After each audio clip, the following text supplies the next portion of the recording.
답변 시작하겠습니다.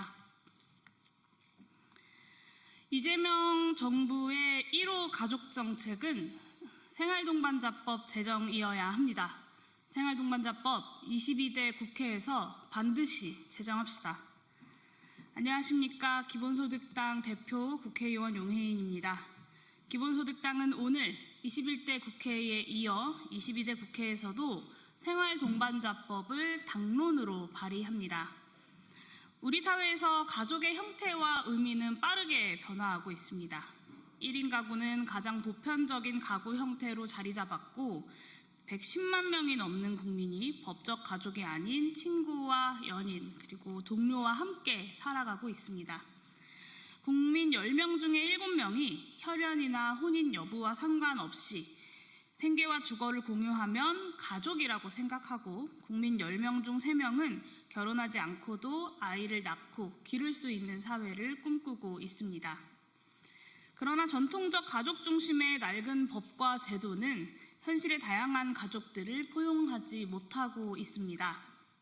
생활동반자로서 함께 살아가는 이들은 혼인과 혈연에 기반하지 않았다는 이유로 함께 살 집을 구하거나 공동으로 대출을 받을 수도 없고 아이를 키우고 싶어도 법과 제도로부터 보호받지 못하고 있습니다. 서로를 돌봐야 하는 상황에서도 곁을 지키기 어렵고 응급 상황에 동반자의 수술 동의서에 사인도 할 수가 없습니다. 노후를 함께 준비할 수도 그리고 상대의 장래에 상주가 되어줄 수도 없습니다. 가장 가까이에서 서로를 돌보면서 살아가지만 막상 인생의 중요한 순간들에서는 서로의 곁을 지킬 수 없는 겁니다. 이제는 변화한 현실에 걸맞는 새로운 가족 정책이 필요합니다. 제가 21대 국회에서 대한민국 국회 역사상 최초로 생활동반자법을 발의한 이후 동반자 관계 제도화에 대한 정치권의 공감대 역시 넓어졌습니다. 민주당은 연대관계 등록제 도입을 제안해왔고 국민의힘도 등록 동거혼제를 추진하겠다라고 밝혔습니다. 여야 할 것 없이 모든 정치 세력이 전통적 가족에 기반한 법제도로는 우리 사회 곳곳의 위기를 해결할 수 없다는 점을 인정하고 있는 것입니다.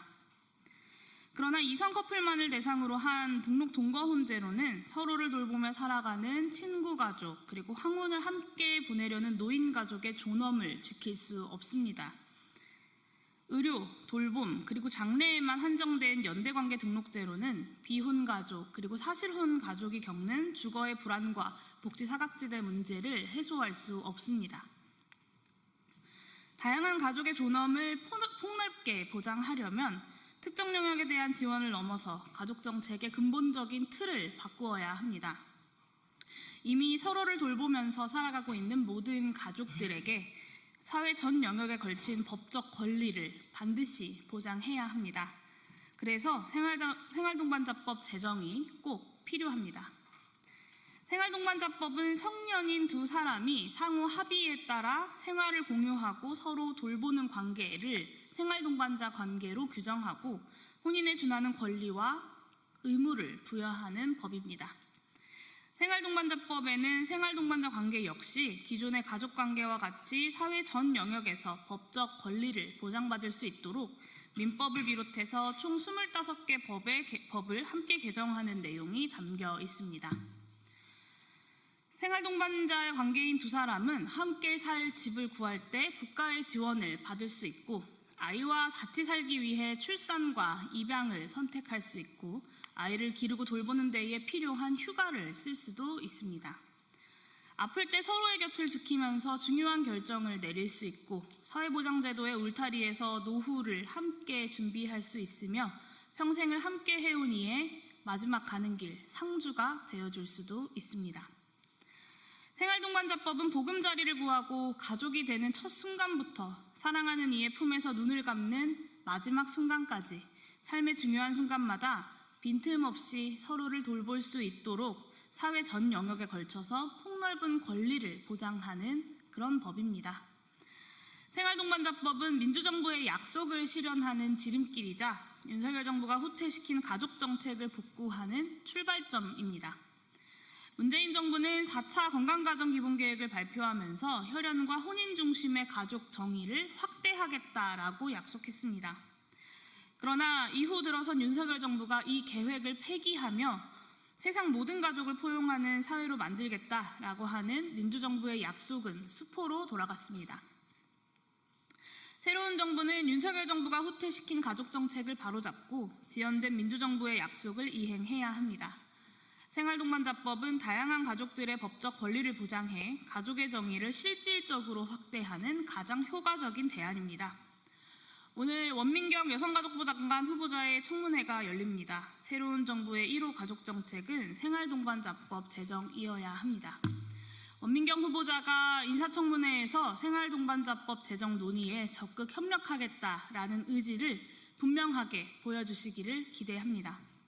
생활동반자법 관련 논의가 진전될 수 있도록 노력하겠다는 여성가족부 장관 후보자의 약속이 성평등가족부의 구체적인 비전으로 나아갈 수 있기를 소망합니다.